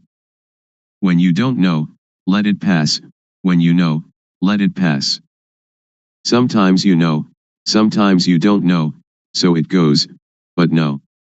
When the body moves, know it. When the mind moves, know it. This practice is a 24 hours a day practice, so relax and just be natural, just be normal. Set up the mind to really practice, and practice comfortably. The method of developing sati in daily life. When we get on a bus or boat, and are seated properly, we turn the palm up, we turn the palm down, we move the hand, or stretch the hand, or run the thumb over the fingertips, and blinking eyes, breathing, swallowing saliva, and so on, be aware of these movements. This is the way to have awareness returning to ourself. When thought arises, be aware of it, and detach it. The method of developing sati when we are at home. We can sit with both legs gathered back to one side, or cross-legged, or in a chair, or we can sit with legs outstretched. We can stand or lie down doing the rhythmic practice too. When we walk Jangama, meditating while walking back and forth, a length of 8 to 12 paces will do, we must not move the arms, fold the arms across the chest, or clasp the hand behind the back. The method of practice in a sitting position is shown in the stylized illustrations that follow. First, rest the hands palms down on the thighs. Second, with awareness, turn the right hand onto its edge, then stop. Third, with awareness, raise the hand, then stop. Fourth, with awareness, lower the hand to rest on the abdomen, then stop. Fifth, With awareness, turn the left hand onto its edge, then stop. 6th. With awareness, raise the hand, then stop. 7th. With awareness, lower the hand to rest on the abdomen, then stop. 8th. With awareness, move the right hand up to rest on the chest, then stop. 9th. With awareness, move the hand out, then stop. 10th. With awareness, lower the hand to the thigh, then stop. 11th. With awareness, turn the hand down, then stop. 12th. With awareness, move the left hand up to rest on the chest, then stop. 13th. With awareness, move the hand out, then stop. 14th. With awareness, lower the hand to the thigh, then stop. 15th. With awareness, turn the hand down, then stop. And repeat this cycle of movements again and again. Good in the beginning, excellent in the middle, and miraculous in the end. The object of the practice of developing sati through the method of movement. Stage 1. Suppositional object. We must know Rup Nam, body-mind, must know Rup acting, Nam acting, must know Rup disease, Nam disease. There are two kinds of Rup disease, Nam disease. With diseases of the body, like headache, stomachache, and wounds, we have to go and see the doctor at the hospital. The disease of the mind is dosa, moha, lopa, anger, delusion, greed. For a cure we must depend upon this method of developing sati, awareness. Then we must know dukkhang, anajang, anatta, suffering, impermanence, not self, unbearable, unstable, uncontrollable. Then we must know samyati, supposition. Whatever samyati is in the world, know it to the end. Then we must know sasana, religion, we must know Buddha sasana, Buddhism. Sasana is everyone without exception. Sasana means the teaching of one that knows. Know Buddha sasana. Buddha means one that knows, one that is awake, one that is blessed with Dhamma, which is sati, samadhi, panya, awareness, setting up the mind, knowing. So we develop panya. Then we must know papa, sin, must know punya, merit. Papa is dark, stupid, not knowing how it is. Punya is clever, knowing everything. Whoever doesn't know is called somebody who still doesn't have punya. End of stage 1. There will arise an obstacle at this point, because we attach to the knowledge of Vipassana or Pakilesa. Vipassana or Pakilesa, defilement of insight, is when we know outside ourself endlessly. We must withdraw. We must not enter thought. Stage 2, touchable object. Use sati to see thought. When thought arises, know it, see it, understand it, and touch it. As soon as thought arises, cut it away immediately. Do it like a cat pouncing on a rat. Or like a boxer that climbing into the ring, must box immediately. The boxer needn't pay respect to the teacher. Lose or win, the boxer must box. We must not wait for anyone. Or like digging a well. When we find water, it is our duty to scoop out the mud, scoop out the mire, scoop out the water until it is finished. Scoop out the old water to the end. Now new water from inside will come out. We must stir at the edge of the well, clean the edge of the well, clean out the mud, and clean out the mire. Do it often. The water will become clean by itself. When the water is clean, anything that falls into the well we will know, see, and understand immediately. The cutting out of thought is the same. The quicker we cut, the better it is. Then let us see Vatu, thingness, see Paramutha, mind touchable, see Agara, change in Jess.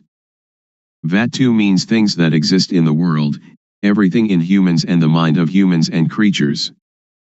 Paramatha means things that really exist, we are seeing, having, being it, right now in front of us, touchable with the mind. Agara means change in Jess. Suppose we have a full can of dye, originally of 100% quality. If we dye cloth, it will adhere to the material 100%. When we know, we see, we can touch with the mind, the same full can of dye but the quality declines. Take it to dye cloth, it will no longer adhere to the material. This we must really see, must really know. Then see dosa, moha, lopa. Then let us see, vedana, sunya, sankhara, vijnana, feeling, percept, conceiving, knowingness, see them, know them, and touch them. Really understand this. We needn't doubt. Now there will arise a little hpiti, rapture, but hpiti is an obstacle in the higher practice of Dhamma. We must not be interested in that hpiti, we must come to see thought. This is the beginning of the touchable object, of this method of developing sati, of one that has panya. Continue to see thought. There will occur knowledge, or yana panya, the knowledge of full direct awareness knowing. See, know, and understand kilesa, tanha, upadana, kama, defilement/stickiness, craving/heaviness, attachment, action. Therefore attachment will lose its taste, loosen its grip and fade, just as poor quality dye cannot adhere to material. There will again arise hpiti. We must not be interested in that hpiti. Uproot satisfaction and dissatisfaction. Continue to see thought, to see the mind that is thinking. There will occur a kind of yana, to see, to know, and to understand sila, normality, sila kunda, samadhi kunda, panya kunda, the gathering together, containing of all normality, setting up the mind, knowing, or, ati sila sikha. Ati jitta sikha, and ati panya sikha, the training in the higher ethics, higher mind, higher knowing. Kunda means to contain or to fight. Sikha means to steamroller into powder or to pulverize to extinction. So sila is the tool to get rid of crude kilesa. Crude kilesa is dosa, moha, lopa, kilesa, tanha, upadana, kama. When these lose their taste, fade, and loosen, then sila occurs. Samadhi is the tool to get rid of median kilesa. Median kilesa is calmness, which is to see, to know, and to understand gamazava, bhavasava, abhijasava, under the control of sensuality, being, not knowing, because this kilesa is median kilesa, which makes the mind calm. This is one of the objects of this method of developing sati. When we know and see it this way, we will come to know dana, generosity, giving, keeping precepts, and doing gamatana, meditation, from every angle and every corner. There will arise yana panya in the mind. For a bad bodily action, know how it is papa, kama, harmful, benighted action, and, if there really is a hell, into which level we shall fall. For a bad verbal action, know how it is papa, kama, and if there really is a hell, into which level we shall fall. For a bad mental action, know how it is papa, kama, and, if there really is a hell, into which level we shall fall. For bad bodily, bad verbal, and bad mental actions together, know how they are papa, kama, and, if there really is a hell, into which level we shall fall. For a good bodily action, know how it is punya, kama, beneficial, wise action, and, if there really is a heaven or nibbana, to which level we shall go. For a good verbal action, know how it is punya, kama, and, if there really is a heaven or nibbana, to which level we shall go. For a good mental action, know how it is punya, kama, and, if there really is a heaven or nibbana, to which level we shall go. or good bodily, good verbal, and good mental actions together, know how they are punya, kama, and, if there really is a heaven or nibbana, to which level we shall go. End of the object of this method of developing sati. It will be the greatest, most wonderful unfolding, which is in the mind of everyone without exception. If we still do not know it now, when the breathing is nearly finished we most certainly must know. One that is developing sati, developing panya, as yana and knows. But somebody who doesn't develop sati doesn't develop panya, when the breathing is nearly finished it will be the same, but they will not know, because they have no yana. To clearly know and really see, not just to memorize or recognize, to know with yana panya of the real developing of sati, is to be able to assure oneself. It is said that at the end yana will arise. Be careful about abnormalities that may occur. Be aware of yourself. Don't attach to happiness or to anything that arises. Don't take happiness, don't take suffering, but just return to reviewing the object often, from Rupnam until the end of the object, level by level, and know that the object has steps and stages. Certainly, if you develop sati correctly, the longest time for the practice will be no more than 3 years, the median time 1 year, and the quickest time 1 day to 90 days. We do not have to talk about the fruit of this practice. There is really no dukkha.